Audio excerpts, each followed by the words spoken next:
Hello and welcome back to Seconds Out. My name is Alimkhanuly. We're reflecting back on what was a prosperous 2023 and one of the moments of the year, capturing the British middleweight title, of course, with Nathan Heaney. A real feel-good moment. I imagine in amongst all the Christmas shopping for the little ones that you're doing, you're still feeling really, really good looking at the British title on top of the Christmas tree as I imagine it to be.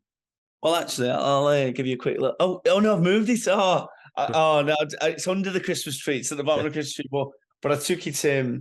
I dropped a Christmas card off to someone, one of my friends or supporters, earlier today, and I know they really wanted to see the British title, so I took it with me. So it's actually in the car. So when you get out of the car now and put it back under the tree. But yeah, so it's but no, yeah, it's been great. Mate. It's like I say, good moments of the year, and obviously the best moments of me boxing life, to be honest. And yeah, it's been good since, but that it feels a distant memory now. It was 5 weeks ago on Saturday that I won it, and it feels like it was yesterday, but it also feels like it was 10 years ago. So it's a weird time at this moment in time. But I'm looking forward to whatever's next. And yeah, it was really good. Funny how life works sometimes when you work so much to a point and then it feels like it was ages away sometimes. But how many times have you watched the fight back? Have you dissected your performance? Yeah, I've watched it too many times to be honest. I almost watched it every day for the first 3 weeks. I think I watched it every day, which is a bit sad. But it just but I don't just watch myself. I'm watching like the crowd's reactions. I like picking different things up every single time I watch it. But no, it was great. Like what I like about it is it was my best performance. Definitely my best performance, but it's still not my best performance, if you know what I mean. Hmm. Like it was definitely the best one of my career so far. But when I watch it back, I'm like, there's still loads of things that I know I'm better at that I didn't show on the night or do on the night. So there's still room for improvement there, which is good. So, but no, it was just a thoroughly enjoyable night, and everything that we worked towards and stuff just worked on the night.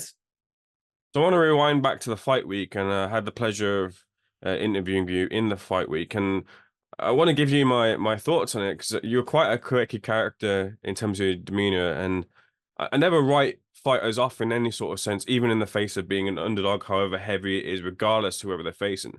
But I got to say that speaking to you in the fight week, I kind of personally didn't feel the confidence coming back from you, even though I think in after interview you said you had that confidence in you in the fight. Am I misreading you there? I just, I just maybe I don't know. Like at the end of the day, I always say to people, no matter what you say before a fight, makes Mm. zero difference in terms of how you're going to perform. For example, like this is the fight recently with like Sonny Edwards and Bam Rodriguez.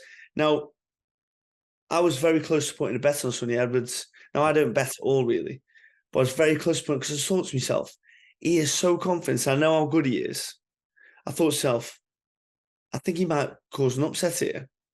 But and he was extremely confident in the build-up stats in terms of stuff. But for me, I just go about my business as I do, and I don't need to let anyone believe that I'm going to win beforehand. I just know what I've done before. Like I said, I always said to people, I believe I'll be the new British champion, but like I say, it's easy for me to say that. No one believed it. So Mm. even if I've been screaming from the rooftops, I'm going to do this, I'm going to do that.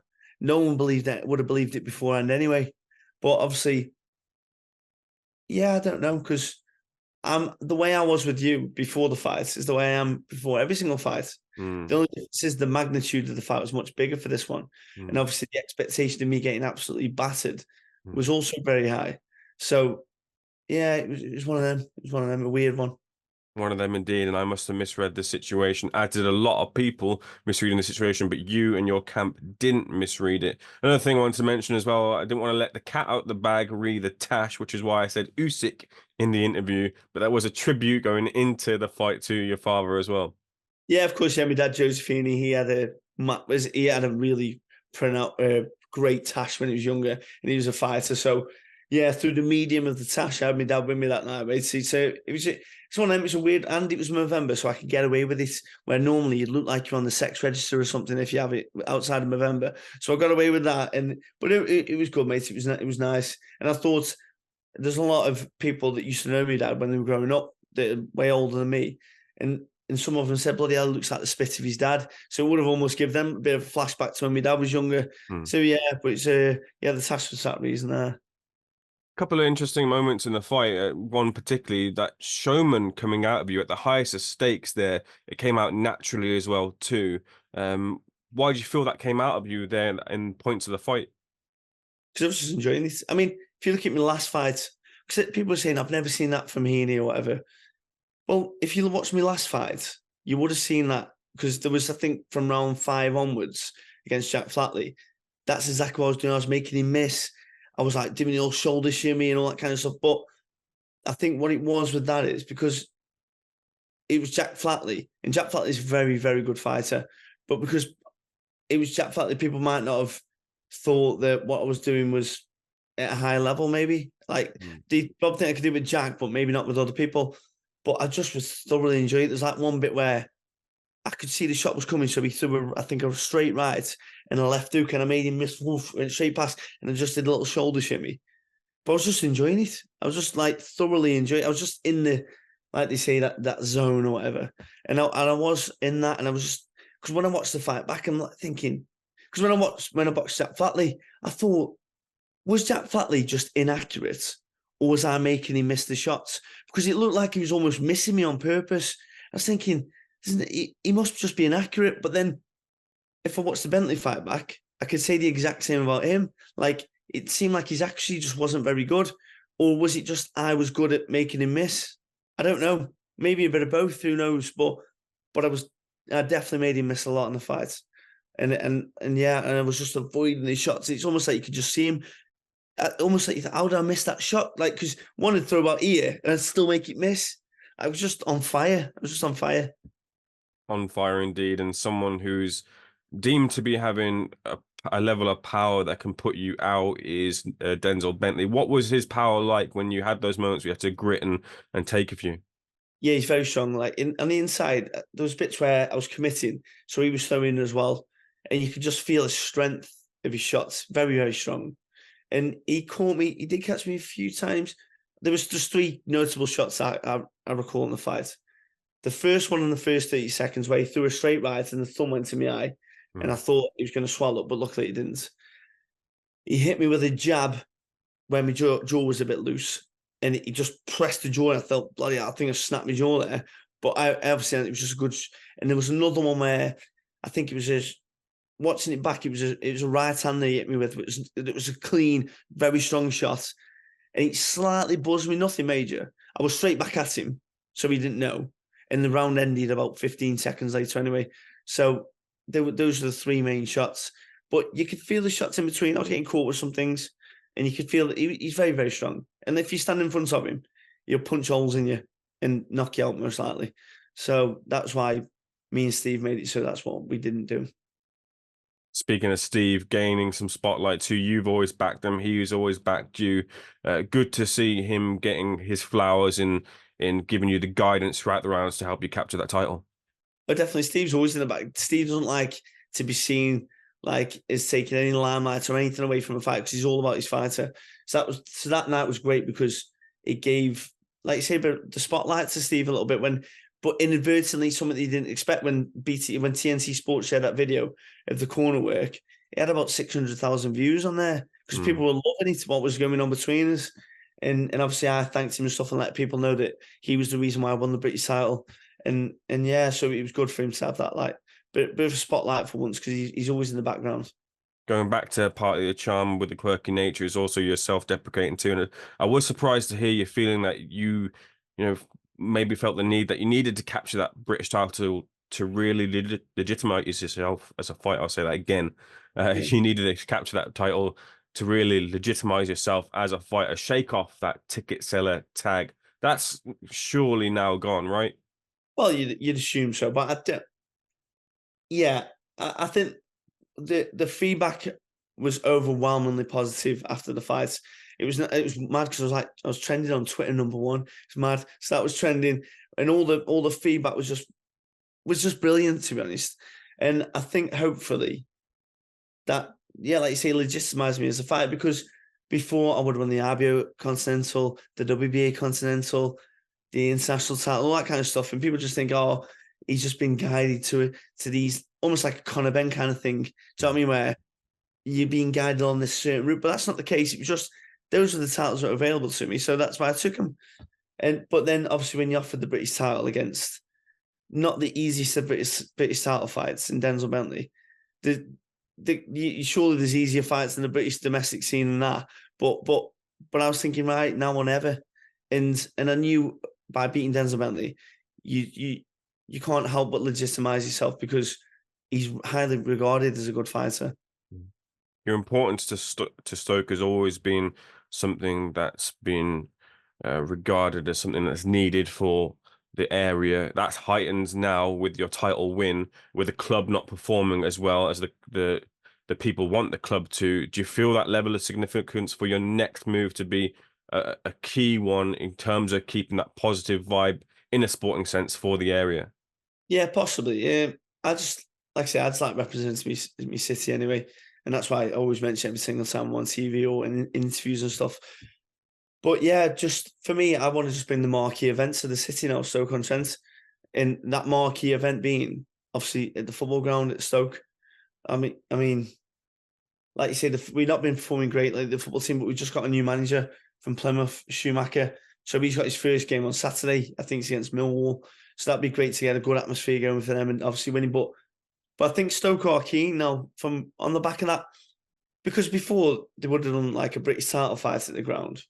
That's what Frank wanted. But now I think the scope is there to potentially do a world title at the ground. And if it can do that, then it brings even more people to the stadium.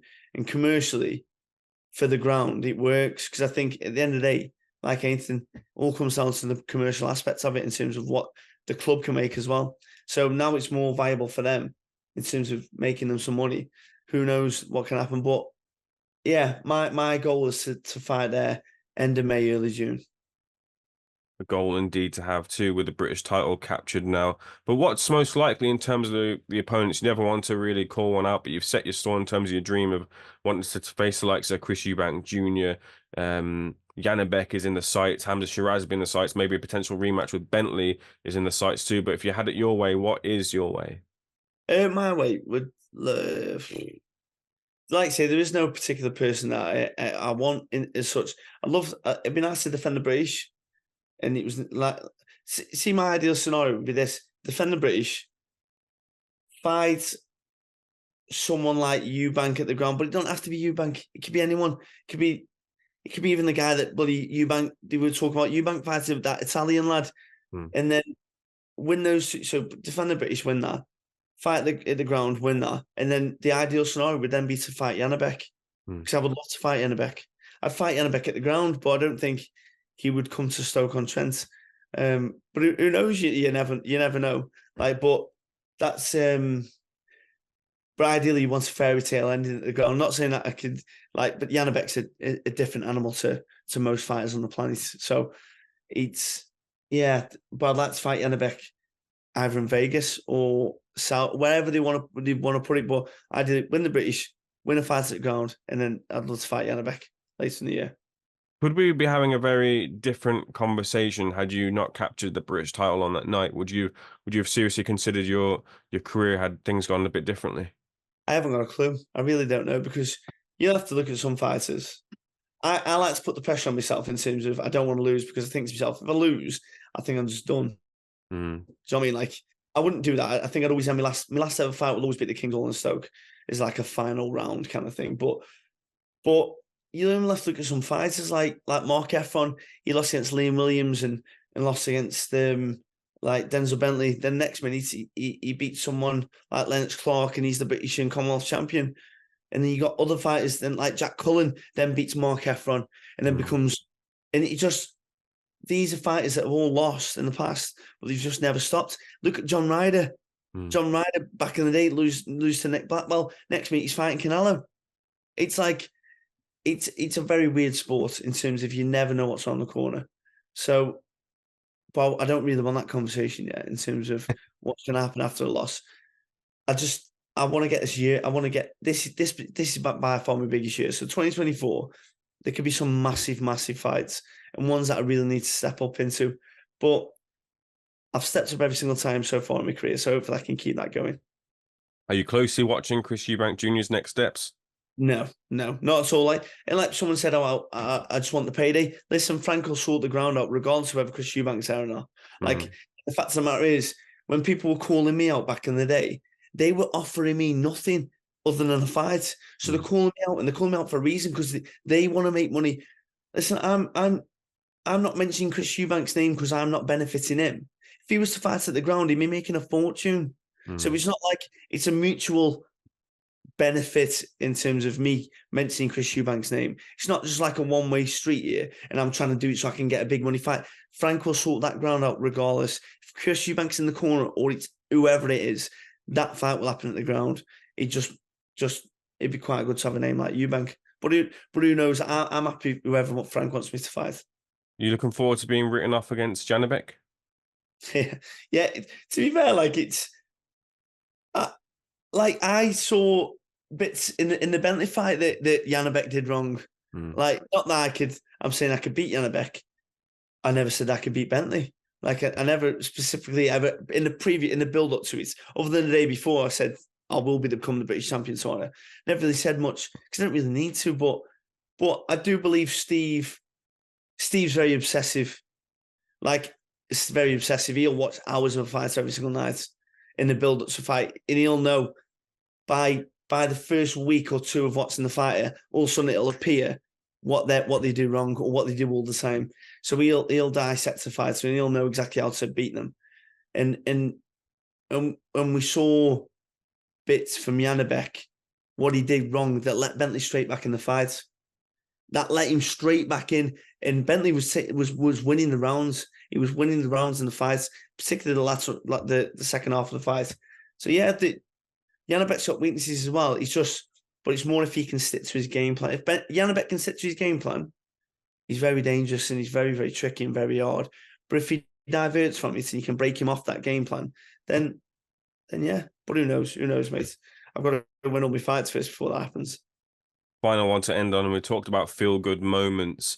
Do you feel the significance specifically for boxing fans as well? In a year where we've had some real good fights, but we've had some bad stories as well about boxing too that reared ahead. For you to be a leading light for positivity and a good story and that feel-good moment, do you feel that significance of giving that to boxing fans? Yeah, but yeah, when you see all this YouTube stuff and all this rubbish, it's been diluting boxing, to be honest. It's been annoying some of the hardcore boxing supporters, me being one of them. And yeah, I think as well, the way how much it meant to me as well in terms of when I won, people were like, that's what the British title should mean to somebody. Yeah. Like, people forget what the British title is. One of my best friends, Vinny Volajario, a book arrived to me. I was about 2 days after I won the title. It's The History of the Lonsdale Belt. And it's just a brilliant book. And you just realize the fights that have happened for that title. So, and yeah, I think it put a good feel, but good factor back into British boxing in terms of what it should mean to the boxers winning this. Absolutely did indeed. A moment to replay again for years to come. Looking forward to a prosperous 2024 for you two in big fights, Nathan. Thank you for speaking to Seconds Out, sir. All the best. Cheers, mate. Thank you very much.